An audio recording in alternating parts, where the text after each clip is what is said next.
Halo guys, kembali lagi di channel Zamroni, channel yang bahas tentang dunia tanaman hias. Pada kesempatan kali ini saya akan sharing tentang apa, yaitu ini dia cara menanam tanaman mawar agar sehat dan selalu berbunga lebat. Nah, seperti teman-teman lihat di depan saya ini adalah tanaman mawar dari jenis baby rose ya. Ini sangat indah bunganya, kecil-kecil tapi banyak, makanya disebut baby rose ya, karena bentuknya kecil. Tapi walaupun kecil itu biasanya bunganya akan lebat. Beda dengan tanaman mawar yang seperti mawar Holland, itu bunganya besar tapi hanya beberapa kuntum aja. Tapi untuk perawatan tanaman mawar di video saya ini itu bisa diaplikasikan untuk semua jenis tanaman mawar ya, baik tanaman mawar Holland, lalu baby rose, lalu tanaman mawar batik dan lain sebagainya. Di video yang pertama udah saya share ya tentang cara pemindahan pot, mulai dari awal pembelian masih dengan menggunakan polybag, lalu dipindahkan ke pot dengan media tanam baru, lalu cara pengecekan pH tanah agar pH media tanam stabil ya, lalu dengan pemupukan awal yaitu pemupukan organik, itu udah ada di video yang pertama, di episode yang pertama. Nah, pada video yang kedua ini atau episode yang kedua ini saya akan melakukan pemangkasan pada tanaman mawar kita ini. Mengapa perlu dipangkas? Karena pemangkasan adalah bagian dari peremajaan tanaman mawar kita guys, agar selalu sehat. Nah, untuk pemangkasan kali ini apa sih yang akan saya lakukan setelah pindah tanam pemupukan organik awal? Yaitu saya akan melakukan pemangkasan bagian setengah badan ke bawah ya. Kenapa harus saya pangkas bagian setengah badan ke bawah? Karena tanaman mawar itu biasanya pada bagian tengah ke bawah itu terjadi kelembapan. Misalkan sinar matahari yang tidak masuk ke dalam sela-sela bagian tengah ya. Sedangkan tanaman mawar ini itu tidak suka dengan lingkungan yang lembab. Makanya jangan pernah taruh tanaman mawar di bawah pohon rindang atau di bawah bagian tembok yang tidak terkena sinar matahari. Hindarkan hal-hal itu karena tanaman mawar akan lebih mudah terserang penyakit apabila keadaannya lembab. Lalu saya juga ada tips nih buat teman-teman yang pengen baru membeli tanaman mawar. Pilihlah tanaman mawar yang ada bagian pemotongan seperti ini. Nah, ini dia. Ini ya bagian batangnya dipotong. Kenapa? Karena kalau ada pemotongan seperti ini itu berarti tanaman mawar kita hasil dari cangkok tanaman mawar. Ingat ya, kalau tanaman dicangkok baik itu tanaman buah hasil dari pencangkokan itu, maka usia tanaman itu tidak akan berbeda dengan indukannya. Misalkan indukannya sudah dewasa, maka tanaman hasil cangkokannya juga akan mengikuti indukannya, yaitu dengan usia yang sudah dewasa pula. Tapi ingat ya, kita harus selalu melakukan sterilisasi pada tanaman mawar kita agar bebas yang namanya serangan penyakit jamur, penyakit bakteri, itu harus kita hindarkan. Seperti halnya pemangkasan ini, kita bisa melakukan sterilisasi dengan pemberian betadine ya.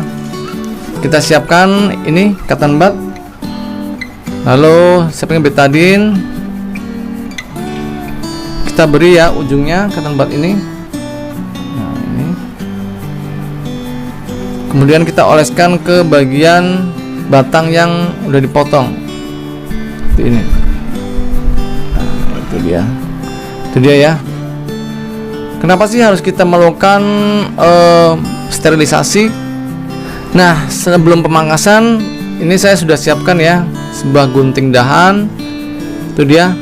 Lalu ini bisa direbus ya bagian ujungnya dengan air panas mendidih, kemudian kita anginkan, atau juga bisa dengan pemberian alkohol ataupun antiseptik ya. Seperti ini antiseptik yang saya gunakan untuk mengompres luka, ataupun alkohol tidak masalah. Nah, kita berikan dulu ya, masuk ke dalamnya.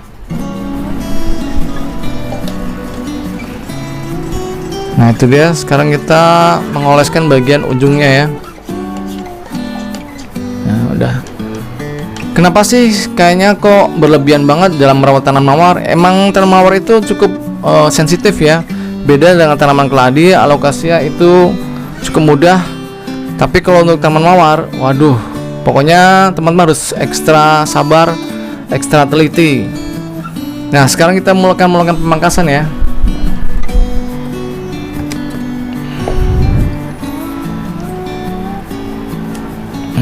ini dia, saya mulai memangkas daun-daun bagian tengah ke bawah. Ingat ya, seperti yang saya bilang, saya akan menggunduli bagian tengah ke bawah untuk tanaman mawar ini. Nah, ini dia.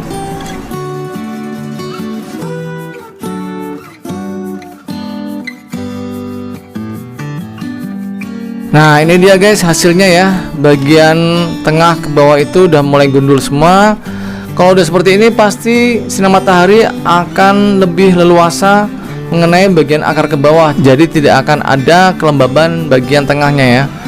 Dan itu cukup membantu untuk agar tanaman mawar kita tidak dalam kondisi yang cukup lembab. Lalu ingat ya, nutrisi juga akan mudah terserap menuju ke atas bagian pembungaan ya, daripada bagian bawahnya. Karena bawah udah nggak ada daun, maka nutrisinya akan langsung menuju ke atas semua. Seperti itu ya. Nah, itulah pemangkasan awal yang bisa saya lakukan pada tanaman mawar pasca pemindahan pot. Nanti setelah bunga utama ini akan layu, mati, mengering, maka saya akan melakukan pemangkasan kembali kira-kira 2 titik di bawah tunas ya. Nanti saya akan videokan di episode selanjutnya. Nah, pemangkasan batang utama ini sama ya, saya akan melakukan nanti dengan pemberian betadine agar tidak terjadinya serangan bakteri ataupun jamur.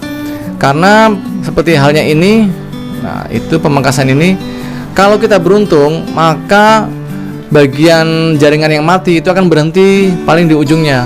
Tapi kalau kita tidak beruntung, dalam arti ada serangan bakteri ataupun jamur yang menyerang, maka kematian jaringan itu akan menular memanjang ke seluruh batang tanaman mawar, sehingga tanaman mawarnya akan mengering dan mati semuanya. Itu ya, itulah yang disebut dengan pencegahan sterilisasi pada bagian batang tanaman mawar. Kalau tanaman mawar kita sehat, tentunya akan terus berbunga dan akan semakin lebat. Itu intinya. Oke ya. Video kali ini di episode kedua ini cukup sampai di sini. Ditunggu lagi ya untuk episode-episode selanjutnya, mulai dari tips penanganan agar tanaman mawar kita terus sehat, lalu pemupukan rutinnya tiap minggu seperti apa.